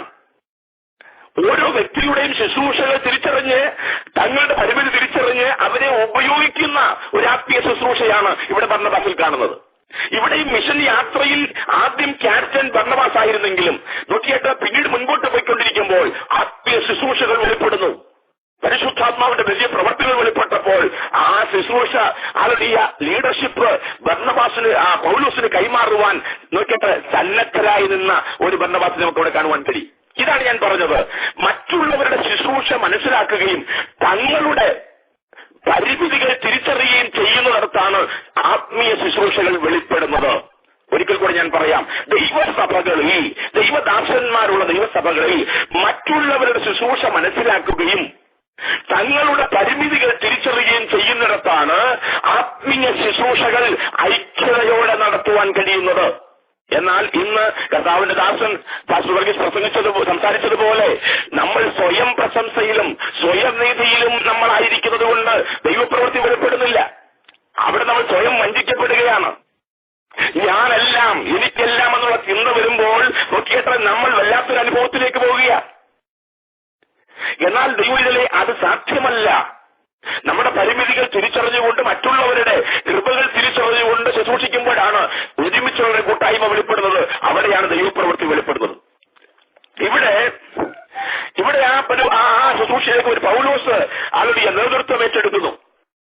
ആ നേതൃത്വത്തെ ഇഷ്ടപ്പെടാത്തത് കൊണ്ടായിരിക്കാം ബർന്നബാസിന്റെ കസിനായിരുന്ന ഈ യോഹന്നാൻ അവരെ വിട്ട് കടന്നു പോകുവാൻ കഴിഞ്ഞത്. അതുമാത്രമല്ല, പാമ്പൂസിൽ വെച്ചുണ്ടായിരുന്ന പവർ എൻകൗണ്ടർ തനിക്ക് ചിലപ്പോൾ ഭയമുളവാക്കിയിരിക്കാം. അതുകൊണ്ടായിരിക്കാം അവർ കടന്നു പോയത്. എന്നാൽ അതിനേക്കാളൊക്കെ കാര്യം പരിശുദ്ധാത്മാവിന്റെ ഒരു നിറവ് യോഹന്നാന്റെ മേൽ ഇല്ലായിരുന്നു എന്നുള്ളതാണ് നമുക്ക് മനസ്സിലാക്കുവാൻ കഴിയുന്നത്. എന്നാൽ ഈ യോഹന്നാൻ കടന്നുപോയത് പൗലോസിന് ഇഷ്ടപ്പെട്ടില്ല.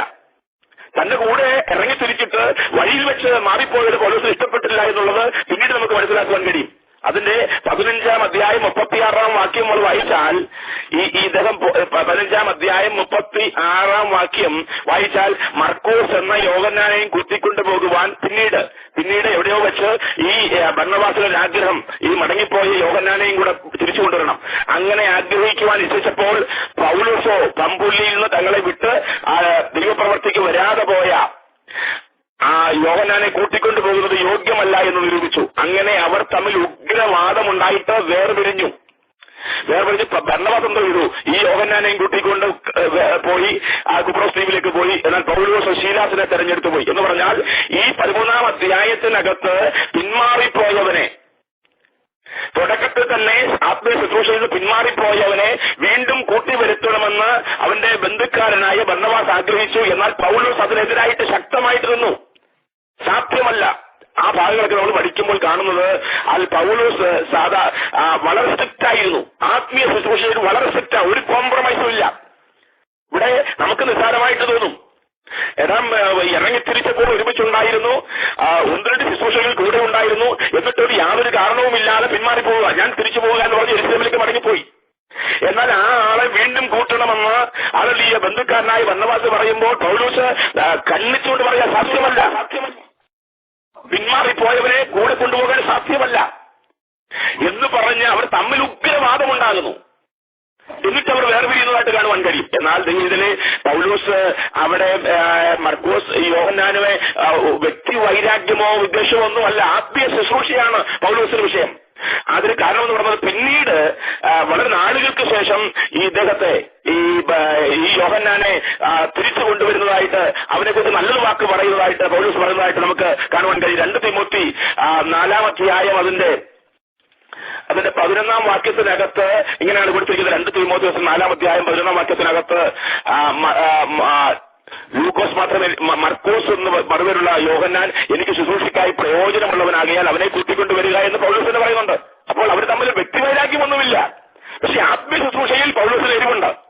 പിന്നീട് നമ്മൾ വായിച്ചു കേട്ടത് തന്റെ യോഹന്നാനെ എനിക്ക് ശുശ്രൂഷയ്ക്കായി പ്രയോജനമുള്ളവനാകിയാൽ അവനെ കൂട്ടിക്കൊണ്ടുവരിക.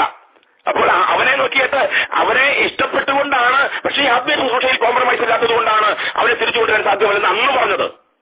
വേറെ ഭാഗത്ത് നമുക്കറിയാം, കൊലോസ്യ ലേഖനത്തിനകത്ത്, കൊലോസ്യ ലേഖനം 4-ാം അധ്യായം അതിന്റെ 10-ാം വാക്യത്തിനകത്തും പൗലോസ് പറയുന്നൊരു കാര്യമുണ്ട്. എന്റെ സഹതടവുകാരനായ അരിസ്തർക്കോസും ബർന്നബാസിന്റെ മച്ചുനനായ മർക്കോസും അവനെക്കുറിച്ച് നിങ്ങൾക്ക് കൽപ്പന കിട്ടിയിട്ടുണ്ടല്ലോ, അവൻ നിങ്ങളുടെ അടുക്കൽ വന്നാൽ അവനെ കൈക്കൊള്ളുവീൻ. കണ്ടോ, അവനെക്കുറിച്ച് നല്ല കാര്യം പറയുന്നുണ്ട്. അപ്പോൾ ഇവിടെ ആത്മീയ ശുശ്രൂഷയിൽ വ്യക്തിപരമായ ബന്ധങ്ങളില്ല. അതാണ് പൗലോസിന്റെ സിസ്റ്റം. ആത്മീയ ശുശ്രൂഷയിൽ വ്യക്തിപരമായ ബന്ധമില്ല. ദൈവമക്കളെ, അതൊരു നല്ല കാര്യമാണ്. ദൈവവചനം പ്രസംഗിക്കുമ്പോൾ മുൻപിൽ ഭാര്യയാണോ ഇരിക്കുന്നത്, പിതാവ് അപ്പനാണോ ഇരിക്കുന്നത് വിഷയമല്ല. മുമ്പിൽ വിശ്വാസികളാണ്, ദൈവവചന കേൾവിക്കാരാണ്. ഇത് തന്നെയാണ് യേശുവിന്റെ സ്വഭാവം നമ്മൾ മനസ്സിലാക്കുമ്പോൾ കാണുന്നത്. യേശു കർത്താവ് ദൈവവചനം പറഞ്ഞുകൊണ്ടിരിക്കുമ്പോൾ, ആലയത്തിനകത്ത് ദൈവവചനം പറഞ്ഞുകൊണ്ടിരിക്കുമ്പോൾ, ഇതാ പുറത്ത് അവന്റെ അമ്മയും അവന്റെ സഹോദരന്മാരും വന്നു നിൽക്കുന്നു. ഒരാളെ അയച്ച് യേശുവിനോട് സംസാരിക്കുകയാണ്. വന്നയാൾ പറയുന്നു, നിന്റെ അമ്മയും സഹോദരന്മാരും പുറത്തു നിൽക്കുന്നു. ഇവിടെ ദൈവവചനം പറഞ്ഞുകൊണ്ടിരിക്കുക. അതിനിടയിലാണ് സഹോദരന്മാരും അമ്മയും പുറത്തു വന്നവരെ വിളിപ്പിക്കുക. ആ സെക്കൻഡിലാണ് അവൻ പറഞ്ഞത്, എന്റെ അമ്മയപ്പന്മാരാരാണെന്ന് ചോദിച്ചാൽ, എന്റെ സഹോദരന്മാരാരാണെന്ന് ചോദിച്ചാൽ ദൈവവചനം കേൾക്കുന്നവരാണ്. ദൈവവചനത്തെ തടസ്സപ്പെടുത്തുന്ന ആത്മീയ ശുശ്രൂഷയ്ക്കകത്ത് ബന്ധം പറയുന്നത് തമ്പുരാൻ ഇഷ്ടമല്ലായിരുന്നു. ആത്മീയ ശുശ്രൂഷയ്ക്കകത്ത് ബന്ധമില്ല. ഇന്ന് പലപ്പോഴും നേരെ തിരിച്ച ആത്മീയ ശുശ്രൂഷ ബന്ധങ്ങൾക്കായിട്ട് മാത്രം ഉപയോഗിച്ചുകൊണ്ടിരിക്കുക. ബന്ധുക്കളെ മാത്രം മുൻപിൽ നിർത്തിക്കൊണ്ട് ശുശ്രൂഷ ചെയ്യുന്നവരുണ്ട്, അവർക്ക് വേണ്ടി മാത്രം പ്രാർത്ഥിക്കുന്നവരുണ്ട്. വിശ്വാസികളെ കാണാതെ സ്വന്തം ആൾക്കാർക്ക് വേണ്ടി മാത്രം പ്രാർത്ഥിച്ച് മുൻപോട്ട് പോകുന്നവരുണ്ട്. പക്ഷേ ആത്മീയ ശുശ്രൂഷയിൽ ബന്ധങ്ങൾക്ക് സ്ഥാനമില്ല. അത് ദൈവാത്മാവിന്റെ നിയന്ത്രണത്തിലുള്ള ശുശ്രൂഷയാണ്. അവിടെ അപ്പനെന്നോ അമ്മയെന്നോ സഹോദരനോ സ്നേഹിതനെന്നോ പണമുള്ളവനെന്നോ പണമില്ലാത്തവനെന്നോ വീടുള്ളവനെന്നോ വീടില്ലാത്തവനോ ഇല്ല. ആത്മീയ ശുശ്രൂഷയ്ക്കകത്ത് അവരുടെ ബന്ധത്തിന് സ്ഥാനമില്ല. അത് തന്നെയല്ലേ യോഹന്നാൻ സ്നാപകന്റെ ശുശ്രൂഷ നിങ്ങൾ കണ്ടോ? ആരുടെയും മുഖം നോക്കാതെ ശുശ്രൂഷിക്കുക. അവൻ എല്ലാവരോടും ദൂത് പറയുന്നു. പട്ടാളക്കാരോട് അവൻ ദൂത് പറയുന്നു, നിങ്ങൾ അതിക്രമം ചെയ്യരുത്.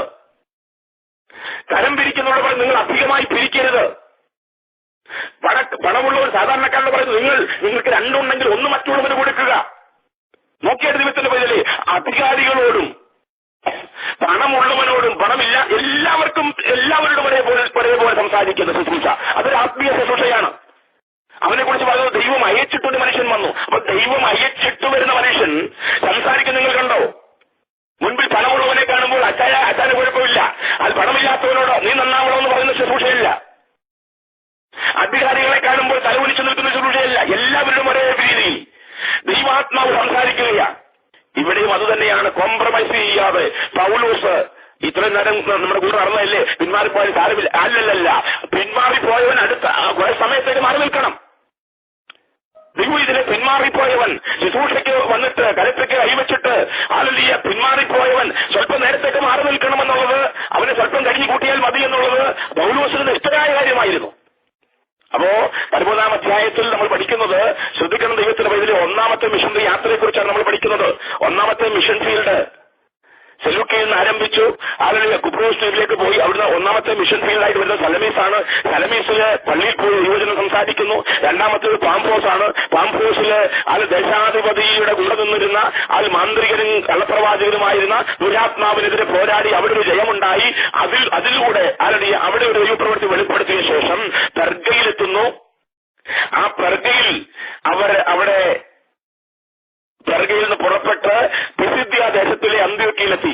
പെർഗയിൽ ശ്രദ്ധിക്കണം, പെർഗയിൽ ദൈവത്തിന്റെ വചനം സംസാരിച്ചതായിട്ട് കാണുന്നില്ല. പെർഗയിൽ ശുശ്രൂഷിച്ചതായിട്ട് അവിടെ കാണുന്നില്ല. അപ്പൊ മൂന്നാമത്തെ മിഷൻ ഫീൽഡിൽ അവർ ദൈവത്തിന്റെ വചനം സംസാരിച്ചതായിട്ട് കാണുന്നില്ല. സാധാരണ ഞാൻ പറഞ്ഞല്ലോ, എവിടെ ചെന്നാലും സിനഗോഗിൽ ചെന്ന് ദൈവത്തിന്റെ വചനം സംസാരിക്കുന്ന സ്വഭാവം അവർക്കുണ്ട്. എന്നാൽ പെർഗയിൽ അവര് ദൈവത്തിന്റെ വചനം സംസാരിച്ചതായിട്ടോ ശുശ്രൂഷിച്ചതായിട്ടോ അവിടെ കാണുവാൻ കഴിയുന്നില്ല. അതിന് കാരണമുണ്ട്. പൗലോസിന് അവിടെ വെച്ച് ശാരീരികമായി എന്തോ ഒരു പ്രയാസമുണ്ടായി എന്ന് അവിടെ നിൽക്കുവാൻ കഴിയാത്ത കാലാവസ്ഥയുടേതാണെന്നാണ് ഇവിടെ കൊടുത്തിരിക്കുന്നത്. ചരിത്രകാരന്മാർ പറയുന്നത് അദ്ദേഹത്തിന് നിൽക്കാൻ കഴിയാതെ ശാരീരികമായ ഒരു പ്രയാസമുണ്ടായി എന്നാണ് അവിടെ കൊടുത്തിരിക്കുന്നത്. ദൈവത്തിന്റെ പേരിൽ. എന്നാൽ മടങ്ങി വരുമ്പോൾ ഇത് പെർഗയിൽ വന്ന് സിനഗോഗിൽ പള്ളിയിൽ പോയി ദൈവവചനം സംസാരിച്ചതായിട്ട് പിന്നീട് കാണുവാൻ കഴിയും. അപ്പോൾ അത് വിട്ടതല്ല, ആ മൂന്നാമത്തെ സ്ഥലം വിട്ടതല്ല. പെർഗ എന്ന് പറഞ്ഞ സ്ഥലത്ത് ദൈവവചനം സംസാരിക്കാതെ വിട്ടതല്ല. തൽക്കാലത്തേക്ക് അവിടെ നിന്ന് മാറിയിട്ട് തിരിച്ചു വരുമ്പോൾ ദൈവവചനം അവിടെ പ്രസംഗിച്ചതായിട്ട് നമുക്കവിടെ കാണുവാൻ കഴിയും.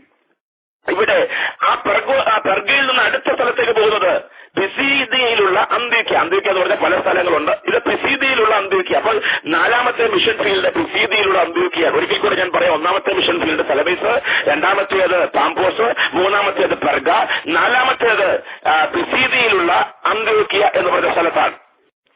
ഇവിടെ വന്ന് ദൈവത്തിന്റെ വചനം സംസാരിക്കാനുള്ള ക്രമീകരണം നമ്മൾ ഇവിടെ ചെയ്യാണ്. ആ ഭാഗങ്ങൾ നമ്മൾ വായിക്കാം. പിസീദിയയിലുള്ള അന്ത്യോക്യയിൽ വന്നു. അവിടെ ശബത്ത് നാളിൽ പള്ളിയിൽ ചെന്ന് ഇരുന്നു. കണ്ടോ, അവര് സാധാരണ ചെയ്യുന്നത് പോലെ അവർ പള്ളിയിൽ ചെന്നിരുന്നു. ന്യായപ്രമാണവും പ്രവചനങ്ങളും വായിച്ചു തീർന്നപ്പോൾ പള്ളിപ്രമാണികൾ അവരുടെ അടുക്കൽ ആളയച്ചു. സഹോദരന്മാരെ, നിങ്ങൾക്ക് ജനത്തോട് പ്രബോധനം വല്ലതുമുണ്ടെങ്കിൽ പറയുവിനെന്ന് പറയിച്ചു. പൗലോസ് എഴുന്നേറ്റ് ആംഗ്യം കാട്ടി പറയുന്നു.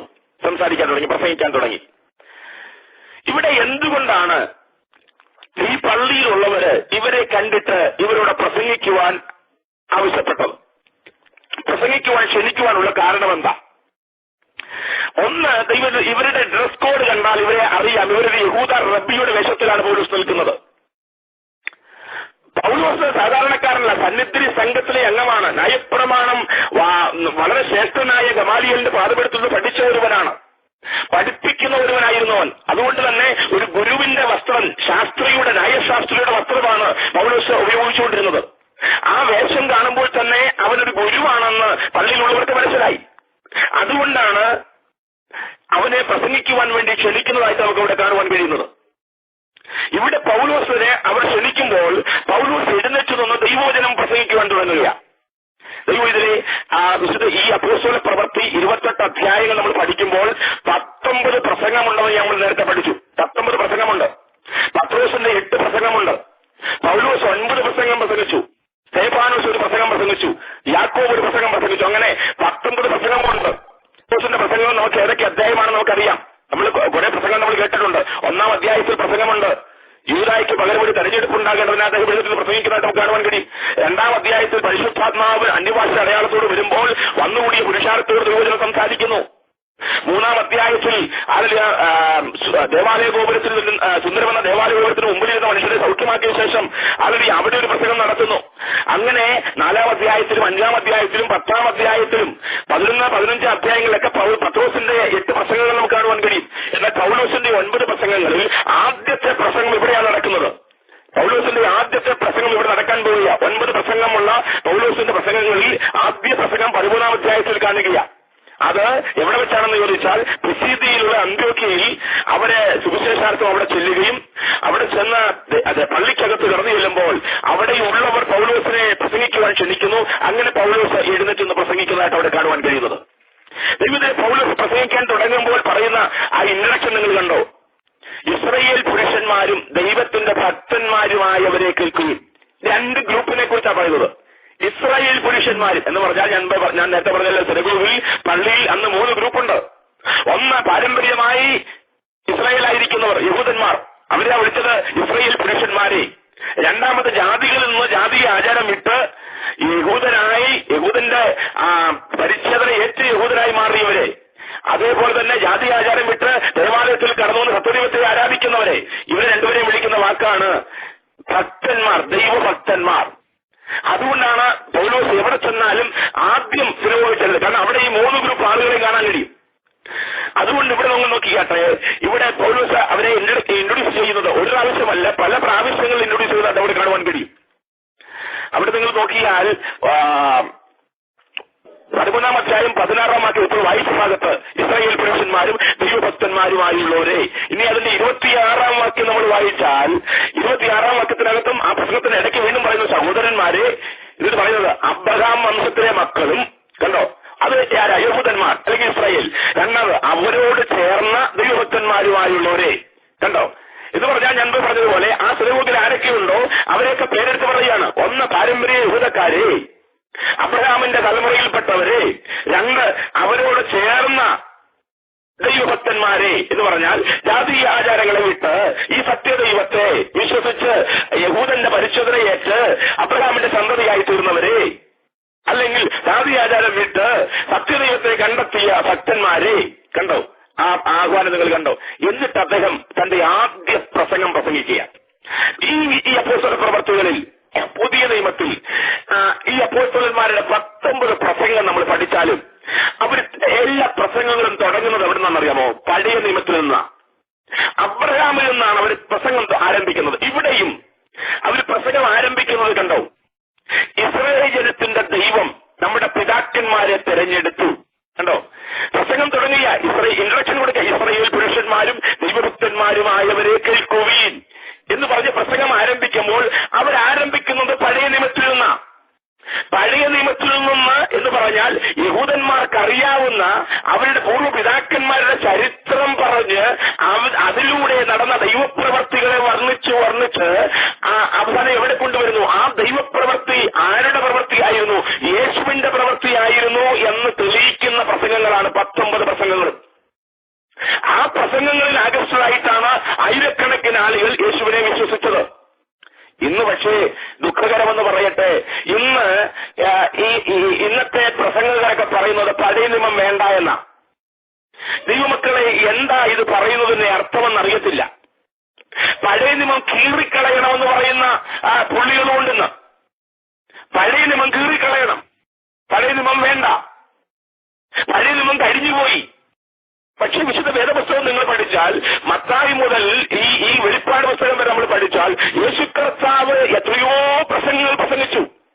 അവിടെയൊക്കെ നമുക്കറിയാം പഴയ നിയമം കോട്ട് ചെയ്തുകൊണ്ടാണ് ദൈവം സംസാരിച്ചത്. പഴയ നിയമം എടുത്തു കളഞ്ഞുകൊണ്ടല്ല, പഴയ നിയമത്തിലെ വാക്യങ്ങളെ എടുത്ത് ഉപയോഗിച്ചുകൊണ്ടാണ് പല ഭേദഭാഗങ്ങൾ 23 പ്രാവശ്യത്തോളം യേശു കർത്താവ് പഴയ നിയമം കോട്ട് ചെയ്ത് പ്രസംഗിച്ചതായിട്ട് സുവിശേഷങ്ങൾ നമുക്ക് കാണുവാൻ കഴിയും. അത് മാത്രമല്ല, യെരുശലേമിൽ നിന്ന് പിന്തിരിഞ്ഞു പോയ 2 ശിഷ്യന്മാരോട്, മടങ്ങിപ്പോയ ശിഷ്യന്മാരോട് യേശുക്രിസ്തുവിന്റെ ക്രൂശീകരണ ഉയർത്തെഴുന്നേൽപ്പിന് ശേഷം യെരുശലേം വിട്ടുപോകുന്ന എമ്മൂസിലേക്ക് പോകുന്ന ശിഷ്യന്മാരോട് യേശു കർത്താവ് കൂടെ നടന്ന് സംസാരിക്കുമ്പോൾ അവരോട് പറയുന്ന ഒരു കാര്യമുണ്ട്. പ്രവാചകന്മാരുടെ വാക്കുകളെ വിശ്വസിക്കാത്ത മന്ദബുദ്ധികളെ എന്ന് പറഞ്ഞാൽ പഴയ നിയമ പ്രവാചകന്മാർ അരുളി ചെയ്തത് അത് വിശ്വസിക്കാത്ത മന്ദബുദ്ധികളെ എന്നാ. അപ്പോൾ പഴയ നിയമം വേണ്ട എന്നല്ല, പ്രവാചക ശബ്ദം വേണ്ട എന്നല്ല പറഞ്ഞത്. അത് വേണം, അത് കേൾക്കണം, അത് വിശ്വസിക്കണം. അതിന്റെ പൂർത്തീകരണമാണ് പുതിയ നിയമം. ദൈവമക്കൾ തിരിച്ചറിയണം, ഈ പിശാചിന്റെ വഞ്ചനയിൽ നമ്മൾ അകപ്പെടരുത്. വലിയ ദൈവദാസന്മാര് പറഞ്ഞു പഴയ നിയമം വേണ്ട, അതുകൊണ്ട് അതാണ് ശരിയെന്ന് നമ്മൾ പറയരുത്. പുസ്തകം പറയുന്നതാണ് ശരി. ഏതെങ്കിലും ഒരു ദൈവദാസൻ പറയുന്നതല്ല ശരി. വിശുദ്ധ വേദപുസ്തകം എന്ത് പറയുന്നു അതാ ശരി. നിങ്ങൾ നോക്കിയാട്ട് സ്തെഫാനോസിന്റെ പ്രസംഗം നിങ്ങൾ നോക്കിയാട്ട് സ്തെഫാനോസ് പ്രസംഗം ആരംഭിക്കുന്നത് അബ്രഹാമിന്റെ കാര്യം പറഞ്ഞുകൊണ്ടാ. അബ്രഹാമിലൂടെ തുടരുകയാ, യേശുക്രിസ്തുവിൽ വന്ന് അവസാനിക്കുകയാ. പത്രോസിന്റെ പ്രസംഗം നിങ്ങൾ നോക്കിയാട്ട് 2-ാം അധ്യായത്തിൽ ആളുകൾ നിങ്ങളുടെ പിതാക്കന്മാരെന്ന് പറഞ്ഞ് യോവേൽ പ്രവാചകൻ അരുളി ചെയ്ത ദൈവത്തിന്റെ വചനത്തിന്റെ നിവർത്തി എന്ന് പറഞ്ഞ് ആരംഭിച്ച് നിങ്ങൾ ക്രൂശിച്ചു വന്ന യേശുവിനെ ഞങ്ങൾ പ്രസംഗിക്കുന്നു എന്ന് പറഞ്ഞ് അവസാനിപ്പിക്കുകയാ. ദൈവം ഇതല്ലേ തിരിച്ചറിയണം. നമ്മൾ ഈ വിശുദ്ധ വേദപുസ്തകം 66 പുസ്തകവും ദൈവവിശ്വാസീയമാണ്. അതിന്റെ പിൻപിൽ എഴുത്തുകാരൻ ദൈവത്തിന്റെ പരിശുദ്ധാത്മാവാണ്. എല്ലാ അധ്യായത്തിലും എല്ലാ പുസ്തകത്തിലും യേശു കർത്താവുണ്ട്. ഞാൻ എത്രയോ പ്രാവശ്യം ഇത് ആവർത്തിച്ച് പറഞ്ഞിട്ടുണ്ട്. എല്ലാ പുസ്തകത്തിലും ദൈവത്തിന്റെ പരിശുദ്ധാത്മാവ് രേഖപ്പെടുത്തിയിരിക്കുന്നത് യേശുക്രിസ്തുവിനെ കുറിച്ചാണ്. യേശുക്രിസ്തു ഇല്ലാത്ത ഒരൊറ്റ പുസ്തകം പോലും ഈ വിശുദ്ധ വേദപുസ്തകത്തിനകത്തില്ല. ഓരോ പുസ്തകം എടുത്ത് പഠിച്ചാലും അതിനകത്ത് യേശുക്രിസ്തുവുണ്ട്. യേശുക്രിസ്തു ഇല്ലാത്ത ഒരു പുസ്തകം പോലും വിശുദ്ധ വേദപുസ്തകത്തിലില്ല. എത്ര പേർക്ക് മനസ്സിലാകുന്നുണ്ട്? അത് മനസ്സിലാകണം. ദൈവം ഇതിലെ ഞാൻ ഒരിക്കൽ കൂടെ പറയാം. ഓരോ പുസ്തകം എടുത്തു പഠിച്ചാലും യേശുക്രിസ്തുവുണ്ട്. പഴയ നിയമത്തെ ഒഴിവാക്കിക്കൊണ്ടൊരു പുതിയ നിയമമില്ല.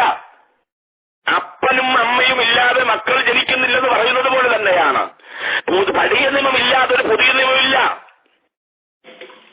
പഴയ നിയമത്തിലെ ശ്രവണ വെളിപ്പാടായിരുന്നു യേശുക്രിസ്തു എന്ന് പറഞ്ഞാൽ പഴയ നിയമത്തിൽ ആരും ദൈവത്തെ കണ്ടിട്ടില്ല, കേട്ടിട്ടേ ഉള്ളൂ. എന്നാൽ ആ ശ്രവണ കേൾവിയിലൂടെ വെളിപ്പെട്ട ദൈവം ദൃശ്യമായി വെളിപ്പെട്ടതാണ് യേശുക്രിസ്തു. അന്ന് കാതുകൊണ്ട് കേട്ട ദൈവത്തെ ഇന്ന് കണ്ണുകൊണ്ട് കാണുകയാണ്. ആരിലൂടെ? യേശുക്രിസ്തുവിലൂടെ. പഴയ നിയമത്തിൽ വെളിപ്പെട്ട ദൈവം തന്നെയാണ് പുതിയ നിയമത്തിലെ ക്രിസ്തു. മനസ്സിലാകുന്ന യുവാക്കൾക്കായി സ്തോത്രം. അതുകൊണ്ടാണ് ഉൽപ്പത്തി പുസ്തകം പഠിക്കുമ്പോൾ സ്ത്രീയുടെ സന്തതിയായി യേശുക്രിസ്തുവിനെ കുറിച്ച് പറയുന്നു. പുറപ്പാടിൽ പെസഹ കുഞ്ഞാടായിട്ട് യേശുക്രിസ്തുവിനെ കുറിച്ച് പറയുന്നു. ലേവ്യ പുസ്തകത്തിൽ നീതിയുടെ പ്രമാണമായി യേശുക്രിസ്തുവിനെ കുറിച്ച് പറയുന്നു. സംഖ്യാപുസ്തകത്തിൽ അടിക്കപ്പെട്ട പാറ ക്രിസ്തുവാണെന്ന് പറയുന്നു. ആവർത്തന പുസ്തകത്തിൽ വരുവാനുള്ള പ്രവാചകൻ യേശുക്രിസ്തുവാണെന്ന് പറയുന്നു.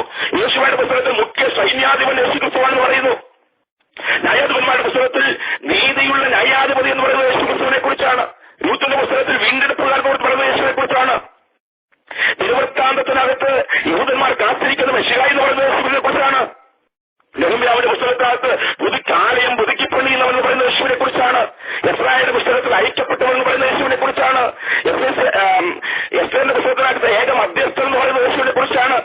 ഈയോബിന്റെ പുസ്തകത്തിനകത്ത് എന്റെ വീണ്ടെടുപ്പുകാരെന്ന് പറയുന്ന യേശുവിനെ കുറിച്ചാണ്. സങ്കീർത്തന പുസ്തകത്തിനകത്ത് സർവ്വത്തും സർവവും എന്ന് പറയുന്നത് യേശുവിനെ കുറിച്ചാണ്. സദൃശവാക്യങ്ങളാത്ത സർവ്വജ്ഞാനം എന്ന് പറയുന്നതും സഭാപ്രസംഗിക്കാത്ത സർവ്വജ്ഞാനി എന്ന് പറയുന്നതും ഉത്തമഗീതത്തിനകത്ത് 10,000 പേരുകളിൽ പരമസുന്ദരൻ എന്ന് പറയുന്നത് യേശുവിനെ കുറിച്ചാണ്. യെശയ്യാവിന്റെ പുസ്തകത്തിനകത്ത് ദാവീദിന്റെ മുറി എന്ന് പറയുന്നത് യേശുവിനെ കുറിച്ചല്ലേ. യിരെമ്യാവിന്റെ പുസ്തകത്തിനകത്ത് നീതിയുള്ള മുള എന്ന് പറയുന്ന യേശുവിനെ കുറിച്ചാണ്. യെഹെസ്കേലിനകത്ത് മനുഷ്യപുത്രൻ എന്ന് പറയുന്ന യേശുവിനെ കുറിച്ചാണ്. ദാനിയേലിന്റെ പുസ്തകത്തിനകത്ത് അടക്കി ഭരിക്കുന്ന കല്ല് എന്ന് പറയുന്ന യേശുവിനെ കുറിച്ചാണ്. ഓസിയയുടെ പുസ്തകം മുതൽ മലാക്കി പുസ്തകം വരെ പഠിച്ചാൽ സത്യപ്രവാചകൻ എന്ന് പറയുന്ന യേശുവിനെ കുറിച്ചാണ്. മത്തായിയിൽ രാജാവായിട്ടും മർക്കോസിൽ ദാസനായിട്ടും ലൂക്കോസിൽ മനുഷ്യപുത്രനായിട്ടും യോഹന്നാനിൽ ദൈവപുത്രനായിട്ടും അപ്പോസ്തല പ്രവൃത്തിയിൽ മേഘാരൂഢനായി വെളിപ്പെടുന്ന ക്രിസ്തുവായിട്ടും ഒക്കെ വെളിപ്പെടുന്നത് യേശുവിനെ കുറിച്ചാണ്. യേശുവിനെ ഒഴിവാക്കിക്കൊണ്ട് വിശുദ്ധ വേദപുസ്തകത്തിനകത്ത് ഒരൊറ്റ ഭാഗം പോലുമില്ല. ഇത് തിരിച്ചറിയാതെയാണ് പഴയ നിയമം വേണ്ട എന്ന് ഒരു കൂട്ടർ പറയുന്നത്. ദൈവമക്കൾ മനസ്സിലാക്കണം, അങ്ങനെയുള്ള വഞ്ചനയിൽ നിങ്ങൾ കുടുങ്ങിപ്പോകരുത്. ദൈവവചനത്തിന് വിരുദ്ധമായ വാക്കുകൾ നിങ്ങൾ കുടുങ്ങിപ്പോകരുത്. ഇവിടെ പൗലോസിന്റെ ഒന്നാമത്തെ പ്രസംഗം നമുക്കവിടെ ചിന്തിക്കുവാൻ തുടങ്ങാൻ പോവുകയാണ്. ഇതിലെ പൗലോസിന്റെ ഒന്നാമത്തെ പ്രസംഗം 9 പ്രസംഗം അപ്പോസ്തല പ്രവൃത്തികളിലുണ്ട്. അതിൽ ഒന്നാമത്തെ പ്രസംഗം നമ്മൾ ഈ 13-ാം അധ്യായത്തിൽ കാണും. രണ്ടാമത്തെ പ്രസംഗം 14-ാം അധ്യായത്തിലും 17-ാം അധ്യായത്തിൽ 20-ാം അധ്യായത്തിൽ 28-ാം അധ്യായത്തിൽ 22 മുതൽ 26 വരെ 4 പ്രസംഗം, അങ്ങനെ 9 പ്രസംഗങ്ങൾ പൗലോസിന്റെ പ്രസംഗം ഇതിനകത്ത് രേഖപ്പെടുത്തിയിട്ടുണ്ട്. ആ പ്രസംഗത്തെക്കുറിച്ച് നമ്മൾ വളരെ വിശദമായി പഠിക്കേണ്ടതായിട്ടുണ്ട്.